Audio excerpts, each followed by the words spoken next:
representantes russos e ucranianos discutem nesta segunda-feira em Istambul, na Turquia, os requisitos para um acordo de paz. O encontro acontece depois da agressão da Ucrânia à Força Aérea Russa no final de semana. Segundo a Ucrânia, foi seu maior ataque de longo alcance na guerra com a Rússia. Foram usados mais de 100 drones para atingir 40 aviões de guerra russos em 4 bases militares. A Rússia confirmou esses ataques ucranianos e disse se tratar de um ato terrorista. Já está aqui com a gente, conectado, sociólogo, escritor, analista internacional na nossa editoria de Geopolítica Mundial, Lejane Mirhan, aqui com a gente. Olá, professor. Sempre muito bom recebê-lo por aqui na TVT. Como você está? Tudo certo por aí? Tudo bem, só o áudio tá tudo certo agora? Perfeito, professor.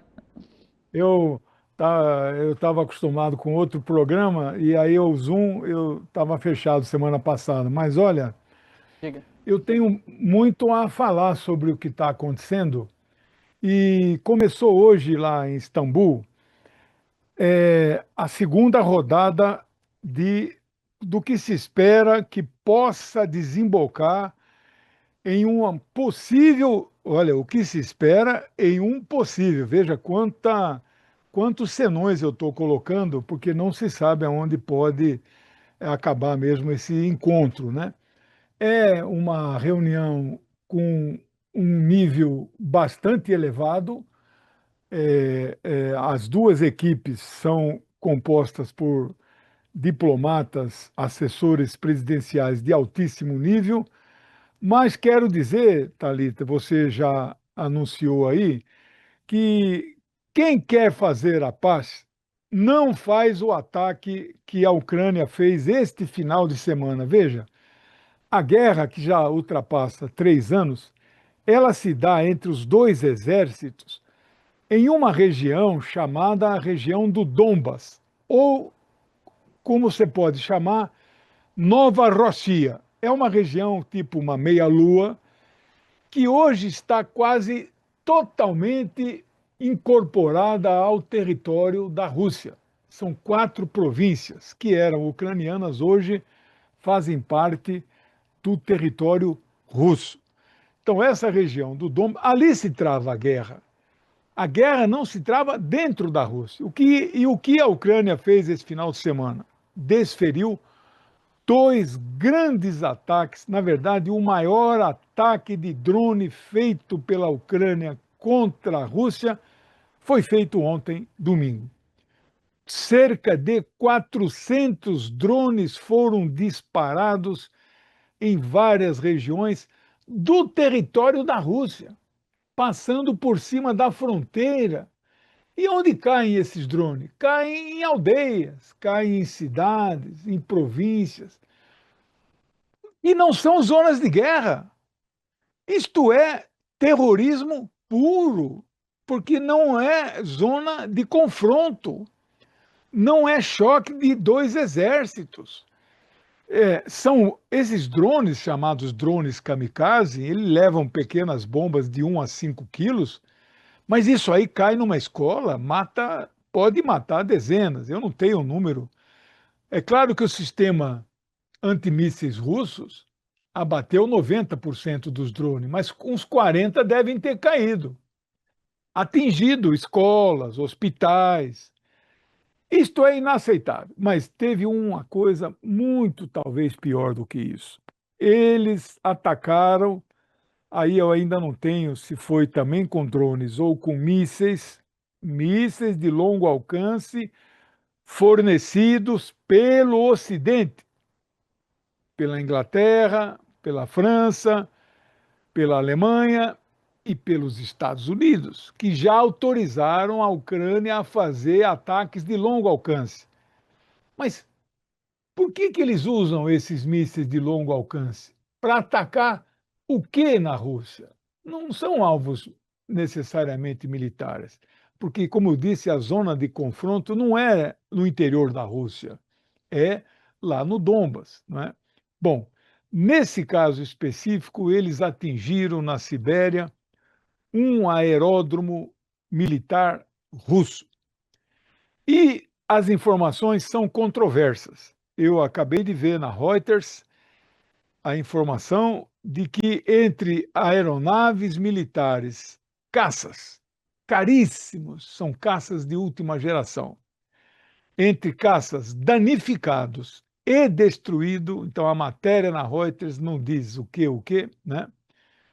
40 aeronaves entre danificadas e destruídas. Você não imagina, Thalita, o custo disso. E não sei, eles não divulgam as perdas militares, porque soldados eles divulgam vidas civis quando morrem, mas soldados eles não divulgam nessa guerra.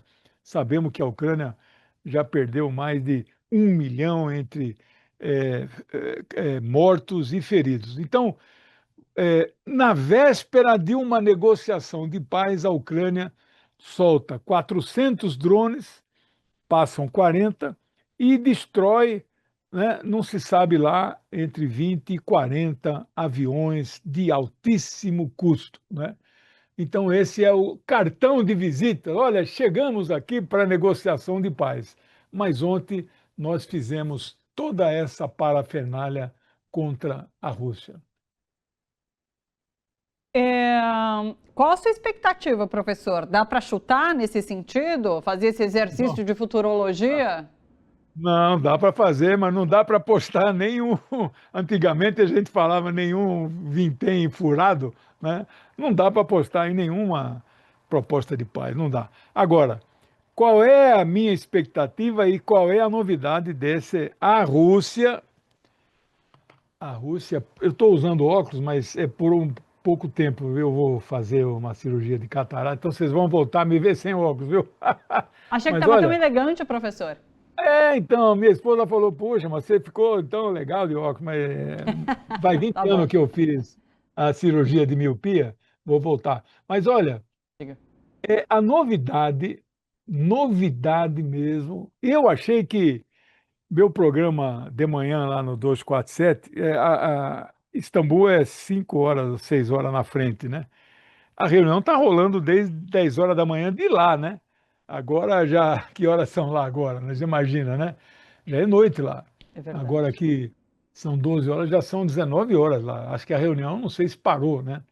Mas qual era? O que a Rússia anunciou? Lavrov anunciou. Quando fala o Lavrov, é o Putin falando. Nós vamos apresentar um memorando detalhado de uma proposta de paz. Eu nunca ouvi isso da Rússia até agora.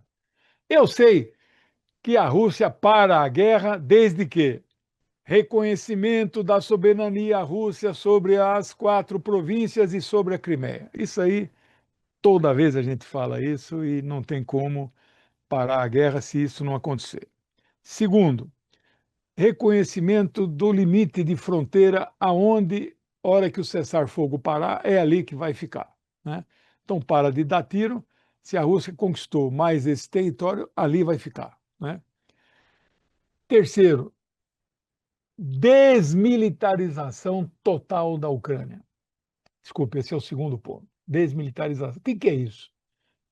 Não é não ingresso da Ucrânia na OTAN. Isso é bobagem, não é isso. É muito mais do que isso. É desmilitarizar, é desmantelar o exército ucraniano, que é o maior da Europa, maior do que a Alemanha. A Alemanha tem 200 mil, eles têm 300 mil. Claro que já estão na terceira formação, porque já foram destruídos 2, né? Bom, então, veja, esse é o segundo ponto. Não é? E seria o quê, assim, mais ou menos? Alguma coisa parecida com o que foi a Alemanha e o Japão na Segunda Guerra, lembra? Países que eram proibidos de ter exército. É isso que a Rússia. Esse é o segundo ponto. E o terceiro, a desnazificação. Ora, esses 3 pontos eu estou falando faz tempo. Quem me acompanha aqui na TVT sabe. Mas qual é a novidade? Aí é que aí é um exercício de futurologia, como disse minha amiga Talita. É uma opinião, então não é uma notícia. Pode acontecer, como pode não acontecer. Eu acho que a Rússia vai colocar um elemento novo na mesa. E com toda razão eu vou apoiar. Quem sou eu, né? Mas eu vou apoiar assim. A minha análise vai na linha de dizer que a Rússia tem toda a razão. Qual é essa nova proposta? Aí que está o segredo, né? Um recuo das tropas da OTAN, né? Porque a Rússia está acuada. A Rússia está cercada, mesmo que a Ucrânia não entre, e não vai entrar, isso não vai entrar, não é mesmo que, está errado esse termo que eu usei. Em a Ucrânia, ainda que ela não entre, esse é o tempo da construção da frase, é, ela tá se sentindo acuada. Por quê? Entrou a Finlândia, entrou a Suécia, ela está cercada, então ela vai exigir um recuo das forças da OTAN. Tem força para isso? Acho que tem força para isso. Não sei se será atendida, não sei se esta proposta ou se este elemento novo, totalmente novo, será aceito no pacote. Aí o negociador ucraniano fala: bom, mas isso aí nós não temos nada a ver com isso aí. Isso aí é um problema de vocês com a OTAN. Queremos aqui só discutir a guerra na Ucrânia. Então, mas eu acho que a grande novidade é essa, porque quem venceu a guerra tem condições de ditar os termos do cessar-fogo. Mas é isso, Thalita. Em resumo, não tenho nenhuma ilusão, nenhuma esperança que vai sair dessa segunda rodada qualquer perspectiva de paz. Olha só, as conversas estão rolando. Vamos ver se nas próximas horas, até amanhã, a gente tem algum retorno sobre as conversas que são feitas em Istambul. Vamos mudar a pauta? O Hamas diz que está pronto para novas negociações pelo cessar-fogo em Gaza. Catar e Egito intensificam esforços para encerrar essa guerra, que já deixou mais de 54 mil mortos no território palestino. A contraproposta do grupo ao plano do presidente Trump não foi bem aceita pelos Estados Unidos e por Israel. O plano de Trump prevê uma pausa de 60 dias no conflito. Na semana passada, Israel concordou com a proposta americana. O Hamas propôs emendas no texto que os Estados Unidos classificaram de inaceitáveis. Elas envolviam garantias dos Estados Unidos, ajuda humanitária e a retirada das forças israelenses. Neste domingo, ao menos 31 pessoas morreram, mais de 170 ficaram feridas, enquanto grandes multidões se dirigiam a um ponto de distribuição de alimentos na faixa de Gaza. Isso segundo autoridades de saúde. Professor, qual a situação em Gaza nesse momento e quais as chances de um cessar-fogo, já que, mais uma vez, isso está sendo discutido sim, ainda que discussão mediada pelos Estados Unidos? Olha, aqui nesse caso, eu não vou dizer que a chance de cessar fogo é pequena, não vou dizer. Porque precisa do cessar-fogo, não tem mais como, ninguém mais aguenta essa guerra. Alguns falam que já ultrapassou 100 mil palestinos mortos. A contagem que o Ministério da Saúde de Gaza fala é 62 mil mortos, né? Mortos. Feridos de algum tipo de gravidade, mutilados, tal, 100 mil. Mas mortos oficiais, 60 mil. A revista Nature, que é uma revista científica, publicou um artigo onde ela menciona que por baixo dos escombros, etc., é possível projetar, sim, acima de 100 mil mortos. Mas vamos trabalhar com 60 mil. Esse cessar-fogo é uma necessidade imperiosa. Esse genocídio, e é esta a palavra que nós devemos usar, e eu quero aqui fazer um parêntese, parabenizar o nosso presidente Lula, que mais uma vez ontem usou este termo. Não é fácil, vocês que me assistem não fazem ideia de as pressões que o presidente Lula, os ataques que ele recebe nas redes sociais, entre os sionistas, na CONIB, as federações israelitas em todos os estados, ao ele usar esse termo. Ora, eu usar esse termo, eu sou um analista internacional, eu não sou isento, eu não sou neutro, eu tenho um lado. Eu até mostro os dois lados, mas eu tenho um lado. O meu lado é o lado dos palestinos. Sou anti-sionista.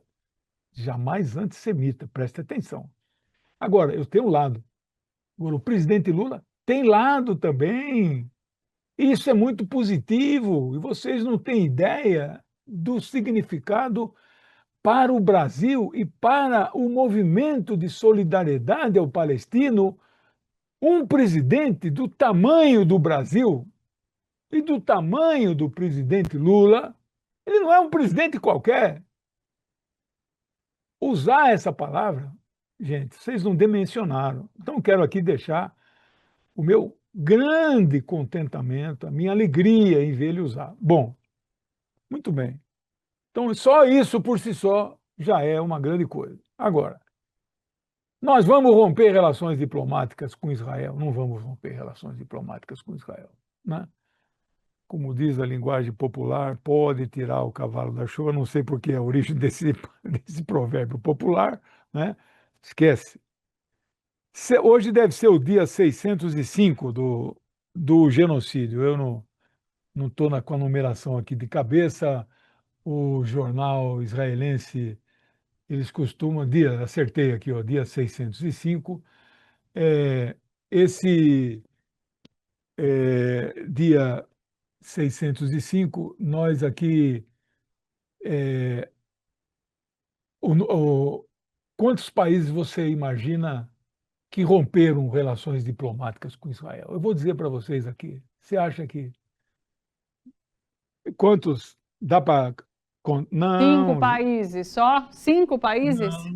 não. Quantos? Eu botei a mão aqui, mas eu ia tirar um monte de dedo, Thalita. Umzinho rompeu. E sabe qual foi?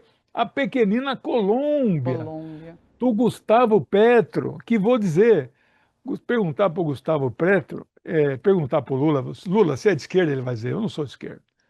Você nunca vai ouvir do Lula que ele é de esquerda. Mas claro que nós sabemos que a prática dele é. Mas o Gustavo Petro não é tão de esquerda quanto o Lula, na minha forma de entender o que é ser de esquerda. A Colômbia, só a Colômbia, mais nada. Na crise anterior, que mataram não sei quantos, só a Bolívia rompeu. Ô, Tem professor, 15. fazer uma pergunta, porque a gente está falando de relações diplomáticas, rompimento de relações diplomáticas. Na semana passada rolou um manifesto, né, assinado por artistas, movimentos sociais, sindicais, pedindo o rompimento das relações comerciais. Não seria importante, nesse momento, pelo menos, romper relações comerciais?